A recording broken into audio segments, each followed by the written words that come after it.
to the Fox News Republican presidential debate. We want to get right back to the questions.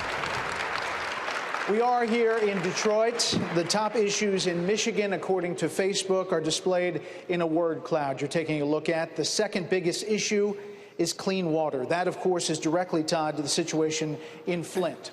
Senator Rubio, Bernie Sanders and Hillary Clinton have both been to Flint. They are both running ads in this state, focusing on that, focusing on supporting Flint and fixing the problems, showing images of people in Flint, thankful that they're there. Without getting into the political blame game here, where are the national Republicans' plans on infrastructure and solving problems like this? If you talk to people in this state, they are really concerned about Flint on both sides of the aisle. So why haven't GOP candidates done more or talked more about this? Well, I know I've talked about it, and others in our campaign have talked about it, and other candidates have talked about it as well. What happened in Flint was a terrible thing. It was a systemic breakdown at every level of government, at both the federal and partially at both the state and partially at the federal level as well. And by the way, the politicizing of it, I think, is unfair, because I don't think that someone woke up one morning and said, let's figure out how to poison the water system to hurt someone. But accountability is important. I will say I give the governor credit. He took responsibility for what happened. And he's talked about people being held accountable and the need to change this, Governor Snyder. But here's the point. This should not be a partisan issue. The way the Democrats have tried to turn this into a partisan issue, that somehow Republicans woke up in the morning and decided, oh, it's a good idea to poison some kids with lead. It's absurd. It's outrageous. It isn't true. All of us are outraged by what happened, and we should work together to solve it. And there is a proper role for the government to play at the federal level in helping local communities to respond to a catastrophe of this kind, not just to deal with the people that have been impacted by it, but to ensure that something like this never happens again. Thank you, Senator. Governor Kasich, the city of Detroit has long suffered with urban blight, broken streetlights, dilapidated and vacant houses, and so on. In 2013, Detroit actually declared bankruptcy, which helped, but the schools here remain a big problem. They're $3.5 billion in debt and are some of the most troubled and poorly testing in the country. The kids too often go to classrooms that are unsafe, falling apart, infested with rodents and insects. Experts say the schools could go bankrupt by next month. Question to you, if the federal government bailed out the auto industry here in Detroit, should it also bail out the Detroit schools? Well, look, first of all, I think the mayor now is controlling the schools. This is not much different than what happened in Cleveland, Ohio, where the African-American Democrat mayor, the union, and business leaders came to see me and said, would you help us to pass legislation to really create a CEO environment so that we can take control of the schools. We even invested in a buyout plan where we bought out the teachers who had been there a long time, because there were so many young teachers who had been laid off who were so enthusiastic to get back in the schools. It worked beautifully. Cleveland's coming back. The Cleveland schools are coming back because of a major overhaul. It's the same thing that has to happen in all of our urban schools. And frankly, look, if I were president, I'd take 104 federal programs, bundle them into 4 buckets, and send it to the states, because fixing schools rests at the state and the local level, and particularly at the school board level. Now, I also believe that you need to introduce vocational education in those schools. You need mentoring in those schools. And you need to have a situation where people can have an alternative form to get a degree. And you need school choice, both vouchers and charter schools. All of those things can come together to help Megan. But here's the bottom line, and I'll go quickly. We as adults have to fight in our neighborhoods, in our communities, for our children's education. Put the politics aside, and everyone in this room can play a role in lifting their schools and lifting the students who are in those schools, because too much politics gets in the middle of it. And where we focus as adults and put children first, we see tremendous results. And the people of this town are going to rise, and they need to be involved. Thank you. For half a century, as you all know, Detroit was the symbol of America's industrial might. 300,000 manufacturing jobs in this city. At last count, there are now fewer than 30,000 manufacturing jobs here, and the unemployment rate in this city is 11%, twice the national average. Senator Cruz, I know that you have general plans for tax reform, but what specifically would you do to bring manufacturing jobs back to America and train residents of cities like Detroit to do those jobs? Well, Chris, thank you for that question. Let me start by observing that Detroit is a great city with a magnificent legacy that has been utterly decimated by 60 years of failed left-wing policies. You know, Henry Ford revolutionized automobile manufacturing and brought automobiles to the middle class. During World War II, Detroit funded the arsenals of democracy to help us win World War II. In the 1960s, Detroit was the Silicon Valley of America. It had a population of 2 million people, had the highest per capita income in the country. And then for 50 years, left-wing Democrats have pursued destructive tax policies, weak crime policies, and have driven the citizens out. This city now has just 700,000 citizens.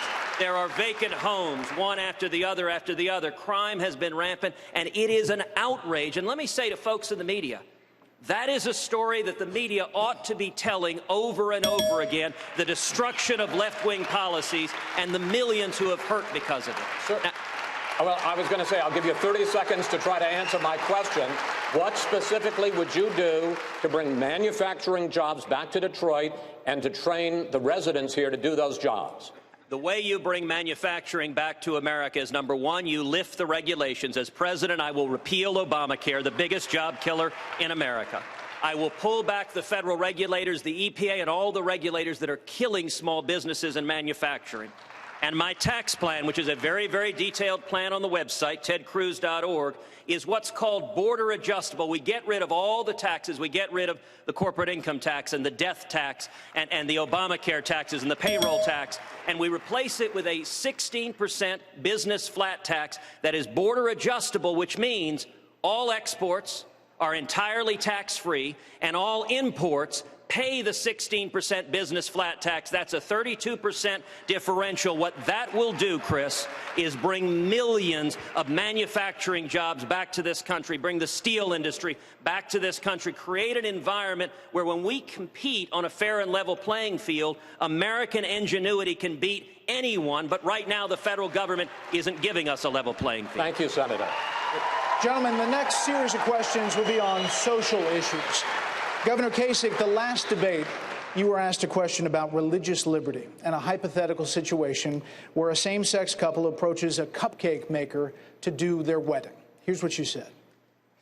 If you're in the business of selling things, if you're not going to sell to somebody you don't agree with, okay, today I'm not going to sell to somebody who's gay, and tomorrow maybe I won't sell to somebody who's divorced. Governor, some faith leaders got nervous about that answer. Do gay marriage dissenters have rights? Well, look, first of all, I try to be a man of faith every day as best as I can. And I try to focus in my faith on the do's, and I think the don'ts will take care of themselves once I get the do's right, which is humility and loving my enemy and caring for my neighbor. But secondly, look, you're in the commerce business, you want to sell somebody a cupcake, great, okay? But now if they ask you to participate in something you really don't like, that's a whole nother issue, okay, another issue. Here's what I like to see happen. The Supreme Court ruled. I don't agree with the ruling. I'm in favor of marriage between, traditional marriage, a man and a woman. What I hope was going to happen after the Supreme Court ruling is things would settle down. If you go to a photographer to take pictures at your wedding and he says, I'd rather not do it, find another photographer. Don't sue them in court. You know what? The problem is, in our country, we need to learn to respect each other and be a little bit more tolerant for one another. And at the end of the day, don't go to court. Can't we have common sense in America? That's the way it used to be. And there was a book written called The Death of Common Sense. We need to bring it back. But at the end of the day, if somebody is being pressured to participate in something that is against their deeply held religious beliefs, then we're going to have to think about dealing with a law. But you know what? I'd rather people figure this out without having to put another law in the books and have more arguments in this country. Why don't we come together as a country, respect one another, love one another, and lift this country? I think that's what people want. So, Senator thanks Cruz. for asking. Senator Cruz, the U.S. Supreme Court obviously declared same-sex marriage legal in all 50 states, a decision you have criticized. Given the current status of the law, do you believe a gay couple should be able to adopt?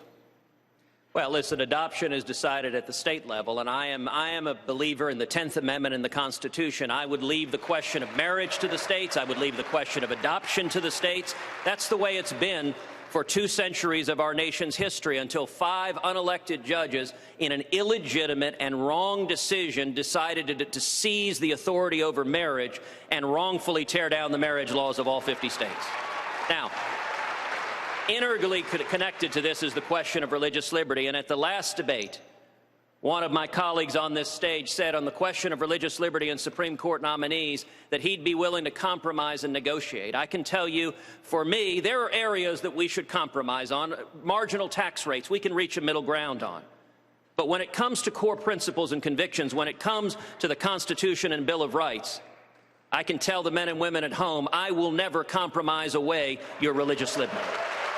And for me, Brett, religious liberty has been a lifelong passion. I've spent 2 decades defending religious liberty, including defending the 10 Commandments before the U.S. Supreme Court and winning, defending the Pledge of Allegiance before the Supreme Court and winning, and defending the Mojave Desert Veterans Memorial, a lone white Latin cross that was erected to honor the men and women who gave their lives in World War I. I represented 3 million veterans for free, Senator, defending that memorial, and we won 5-4 before the Supreme Court. Senator, thank you.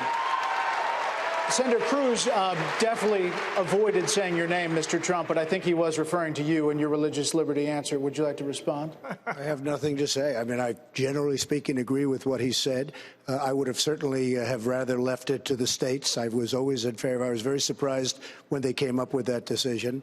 I would have preferred had it been left to the states, and I think most people would have preferred that. Senator Rubio, the late Supreme Court Justice Antonin Scalia, a conservative icon, obviously pointed out in United States versus Heller that, like most rights, the Second Amendment right is not unlimited. Just like the First Amendment doesn't allow you to go into a theater and yell fire, he said the Second Amendment leaves room to regulate guns. So do you agree with Justice Scalia? And if so, what limits would you draw around the Second Amendment? As few as possible. The Second Amendment, as I've said before, is not a suggestion. It is the constitutional right of every American to protect themselves and their families. It is a right it is the Second Amendment for a reason. It is right after the defense of the freedom of speech for a reason. For clearly the founders of our nation understood, and the framers of the Constitution understood, that you cannot have life and you cannot have liberty and you cannot pursue happiness if you are not safe. And the Second Amendment, when people talk about gun laws, what they need to realize is criminals don't follow gun laws. They're criminals. By definition, they ignore the law. But the gun rights of Americans, if you are talking to a law-abiding citizen and a gun owner like myself, if you pass a law, I will follow whatever the law is. A criminal will not do it. They will continue to pursue these guns on the black market, where they then go out and commit crimes and they steal guns from each other. Gun laws are not effective. They simply do not provide for safety, but they do, however, ensure that law-abiding people don't have access to weapons to protect themselves and guns to protect themselves, but criminals will always be well-armed. They don't care about the law. They don't follow the law. We will protect the Second Amendment when I'm president of the United States. Mr. Trump, you were once a supporter of an assault weapons ban. So do you think there should be any restrictions on the Second Amendment? I'm a big defender of the Second Amendment. And if you look at what's happened, whether it's in California, where you had the 14 people killed, whether it's in Paris, which, by the way, has the toughest gun laws in the world, and 130 people killed, many, many people in the hospital, gravely injured. They will be dying. Many people will be dying in addition. If we had guns, or if they had guns on the other side of the room, with the bullets going in the opposite direction, you would not have had 130 people killed. That I can tell you right now. So I'm a very, very big supporter of the Second Amendment. But in 2000, you wrote in your book, I generally oppose gun control, but I support the ban on assault weapons. I don't support it anymore. I do not support the ban on assault. Senator Cruz, any limits to the Second Amendment? Well, listen. Unlike Donald, I would not support banning firearms. In that instance, Bill Clinton banned many of the most popular firearms in America. And by the way, the studies showed that ban did nothing to reduce violent crime. It just took away the Second Amendment rights of law-abiding citizens. And let me point out, you know, it is easy for political candidates to have rhetoric and say, I support the Second Amendment. But you cannot say that and at the same time say what Donald just said, which is that on the question of Supreme Court nominees, he wants to compromise and reach a middle ground with Harry Reid and Chuck Schumer. That's what he said in the last debate. And any justice that Harry Reid and Chuck Schumer sign off on. I did not say. And I would point out Harry Reid and Chuck Schumer are both Democrats that Mr. Trump has written checks to repeatedly. Any justice that those two sign off on is going to be a left-wing judicial activist who will undermine religious liberty, and we are one vote away from the Hillary decision being overturned, which would effectively erase the Second Amendment from the Bill of Rights. If you care about the Second Amendment, then you need to ask, who on this stage do you know will appoint principled constitutionalists to the court and not cut a deal with your Second Amendment Mr. rights? Trump. So we're listening to the all-talk, no-action politician, and he was the primary supporter of John Roberts, who gave us Obamacare. No, it's not. You take a look. He was the primary supporter. He pushed John Roberts and pushed him, and Bush ultimately appointed him. He got appointed. And when it came his time to raise his hand and kill Obamacare, not once but twice, he let us down, and he did the wrong thing. This is the man that was the primary supporter. And you can read Law Journal, you can read whatever you want to read. I've read plenty of it. There was no stronger supporter of John Roberts than him, and it was a very, very big mistake. Quickly, Senator Cruz.